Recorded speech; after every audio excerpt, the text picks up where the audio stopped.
The only way to do that is to do exactly like how I've said for years of how you grow a YouTube channel or YouTube stream in the first place. You have to show up and you have to be active. There's no other way around it. There's no mixing it up. It's an active decision. Yeah, hey, every day, bingo. Every day. You have to. It does get mentally fatiguing, mentally challenging, because you feel like you're ruining previous work, right? Exactly. I felt this feeling 2 times already, guys. I felt this feeling when I pivoted from car content to live streaming. Because look, he's gonna explain it all. I don't want to jump the gun by getting into it, but when I was doing car content, you guys can go back to my old car content videos. They were getting a decent amount of views. So when I pivoted from car content to live streaming, I felt bad. And then when I started flooding my channel with clips, like all the clips I've been posting from the live streams, I kind of feel bad, like, damn, okay, like I'm burying the old content I created before. It was so good. The car content, the car vlogs, such good content. And now I'm burying that under a bunch of clips. So it made me feel kind of bad about doing that, right? So I'm hesitating. And then on top of that, all the reaction content I did before, all the live stream restreaming with the big views, it makes me wonder, like, shit, am I shitting on that content too? So I'm just sitting in my living room watching this guy talk, right? And he's just saying everything, chat, point by point. Let's listen, point by point. But at a certain point, a lot of creators, especially if you go through like identity crisis and shit, you got to assess where you want to bring things, because it is also not healthy continuously building in something that you don't want to build in neither. That's the other side of the conundrum. 100%. You're absolutely right. I preached this for years. Streaming on YouTube is, I think, the more dominant variant. Yeah. Streamed on Kick for 2 years, 200 followers. How much? Been streaming a month on YouTube, over 50 subscribers in 2 months. Well, how much content did you make to bring people over to your Kick, though? I mean, even on Twitch in that aspect, Twitch and Kick are still the same recipes. Like, of course, they're not going to grow if you're just going live there. And that's where the power of YouTube is. If you just consistently go live on YouTube, you're going to grow there. TikTok's the same way right now. If you just consistently go live on TikTok, you're going to grow there. Now, if you're starting from fresh, that's just a fresh journey. So it's exciting. If you're starting from 20,000 subscribers, 50,000 subscribers, 100,000 subscribers, you're going to have to go over, myself included, we are going to have to go over the mental hurdle of the YouTube streams may not do good right away if it's a complete pivot. Exactly. And this is why I start fighting with trolls, man.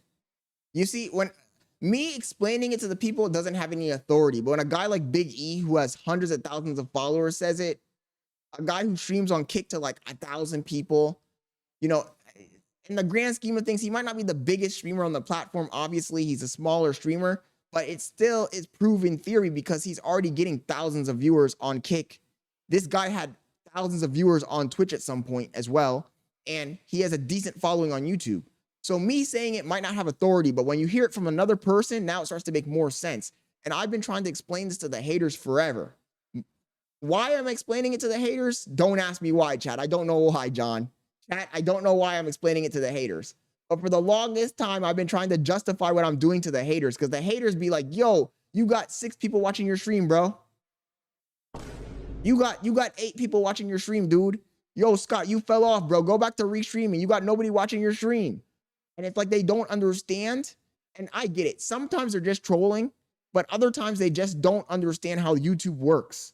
They don't realize, like, I'm doing a hard pivot 2 times in a row. I did a hard pivot from car content to streaming. And then I did a hard pivot from just reaction content to restreaming. And then I went from restreaming back to just talking and building my own community. That's like 3 fucking pivots in like 2 months. Of course, we're not going to be getting views right away. But now, as time progresses, I've started to understand what I want to do. Like, now I have a clear vision of what I want to accomplish. I got a goal, and I'm aiming towards my goal. And in order to get to my goal, I need to go through the thick and the thin, you know? In order for me to get to my goal, there's going to be a lot of hurdles. There's going to be a dry period. Now that I deleted all those videos, my streams are not going to be getting pushed to a bunch of 200, 300,000 fucking people. Like, when I look at my streams now, chat, Like the streams I did when I had all those old videos, when I go to my impressions, it would have 3, 4, 5,000 impressions, but the people weren't clicking on the stream. They weren't clicking on the stream because it was sending those videos. The impressions were all Kai Sanat, AMP, Aiden Ross, Neon fans. And if I'm not watching what they want to watch, then they're not going to click on it. So now that I've deleted all that content, my impressions are going to be low. It's going to be like 100 impressions, 200 impressions. But once we get the algorithm, once the algorithm finds the audience for my niche, this shit is going to blow up exponentially. Trust me, guys. Trust me. If it's completely different. If you're making... Yo, Royalty, thank you for joining the stream. He says, let me guess, Scott complaining. I'm not complaining. I'm just explaining something to the chat.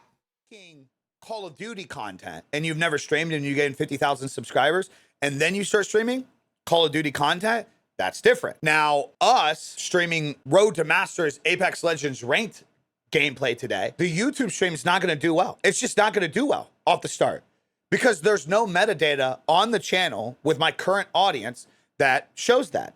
And as alerts go out to current subscribers and they see an Apex Legends thing, but they subscribed for completely other things, camera gear, audio gear, setup stuff, they're not going to be interested specifically in the Apex thing. Exactly. As people scroll past that, as YouTube suggests that, and people scroll past that, it gives a lower percentage in comparison to impressions to click-through rate.